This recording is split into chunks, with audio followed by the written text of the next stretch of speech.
பெண்களுக்கு இந்த கால் மூட்டு வலி, 2 மூட்டுலேயும் ரொம்ப வலி வர்றது நிறைய பேருக்கு இருக்குது.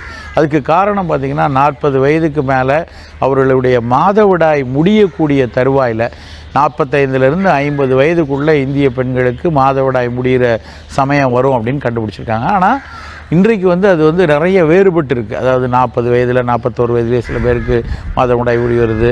அப்புறம் அந்த மாதவிடாய் முடிவுங்கிறது ஒரு இயல்பான டிரான்சிஷன்.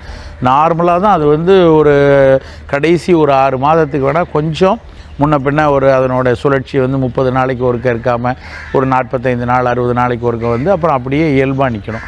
ஆனால் நிறைய பெண்களுக்கு இன்றைக்கு பல்வேறு காரணங்களால், உணவியல் காரணங்களால், வாழ்வியல் காரணங்களால் மாதவிடாய் சுழற்சி முடிவுங்கிறதே ஏதோ ஒரு நோய் நிலை போன்ற ஒரு சூழல் தள்ளிகிட்டே வருது. இந்த மாதவிடாய் முடிவு சமயத்தில் நிறைய பேர் பெண்களுக்கு கால்சியம் உடலில் குறையக்கூடிய தன்மை வரும். அதுவும் குறிப்பாக மூட்டுகளில் சுண்ணாம்பு சத்துக்கள் குறையிறதுனால எலும்புகளினுடைய திடத்தன்மை, அதனுடைய இயல்பான வலு குறைஞ்சு அதில் வலி துவங்க ஆரம்பிக்கும். அதான் ஆஸ்டியோபோரோசிஸ் அப்படின்னு சொல்லுவாங்க.